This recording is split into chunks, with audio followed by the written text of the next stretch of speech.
had some mental health issues around, postnatal depression or mild, they all have these fancy names around depression. But for me, I was in a really, really dark place, and externally, I really struggled to share that with the people that I love. Merely because, culturally, being Pacific Island, I'm Tongan, I'm quite invested in my culture, and so my family is literally my hub. And so I think for me, because I didn't know how to deal with it, I didn't actually know that in order for me to build that resilience, I needed to lean on my family, but we never really talk about it. So as Pacific, we come across as, we love each other, we spend a lot of time with each other, but there are certain things that you just don't talk about. And I wouldn't call it necessarily taboo, but it's more just, there's a lot of expectation for you to be very strong. You have a lot of mana, there's a lot of responsibility in terms of what part you play in your culture. And being the only girl with brothers and mum being a single mum, they really looked to me for a lot of things. And being outspoken, I didn't want to show that I was this. Actually, I'm going through some really tough times internally and with myself. Resilience to me was being able to just let it go and share the, awful as it sounds, but being able to share the load with other people, and then us being able to work together as a whānau instead of individually, because we're people who work together, and we, despite some things we don't necessarily talk about, we need each other. And so being able to strengthen myself and my family to build myself up is really what resilience was to me. Really close person to me, definitely was, recently lost their mum to cancer, and I think one thing I needed to do was, it was hard actually, to see someone you love so much, just close off and to see them, and this person really had stuff happen to them beforehand, so they were adopted out of their own family, and so this person felt like their mother had walked out of them at a young age, and then to go to a woman who embraced him, he wasn't even from he's Māori, and he went to the Samoan family, and for them to embrace him for who he was, and all the things that come with him, to lose his mum, to cancer was probably one of the hardest things to watch, and to see them just change and really have to challenge and go. It's like, again, and he kept saying to me,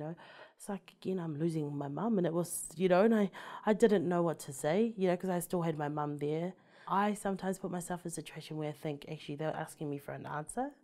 but they don't actually want an answer. They just want you to listen, and just pay attention and listen,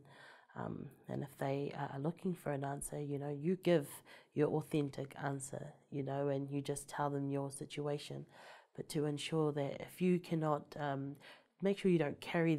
that yourself, but definitely just listen.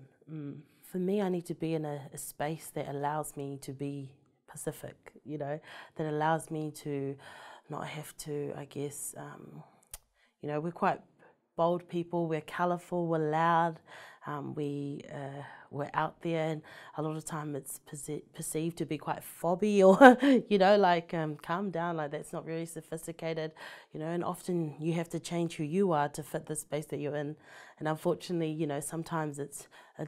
you're not with your own people, and so you tend to try and be something that you're not sometimes, and I just, in order to be me, I need to be able to speak my mind. I have values culturally. I know that,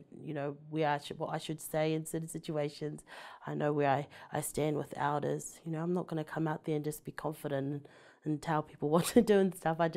What I need for people to do is allow that space, so that, me being loud and being fobby, or, not having my grammar's sometimes not the best, like that's okay,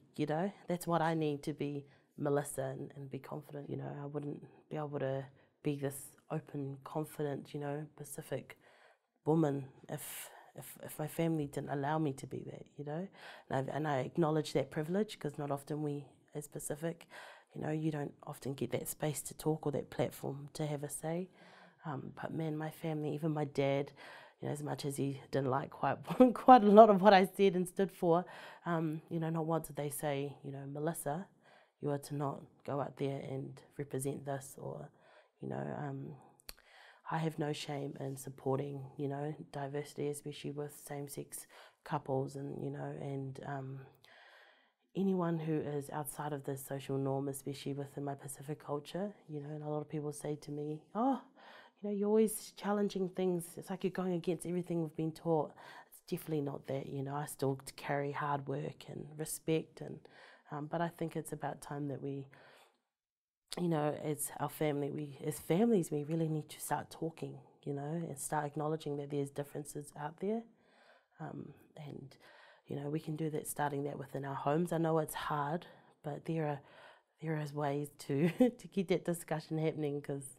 we've got to keep up with the evolving changes in our society, or we're constantly going to be left behind.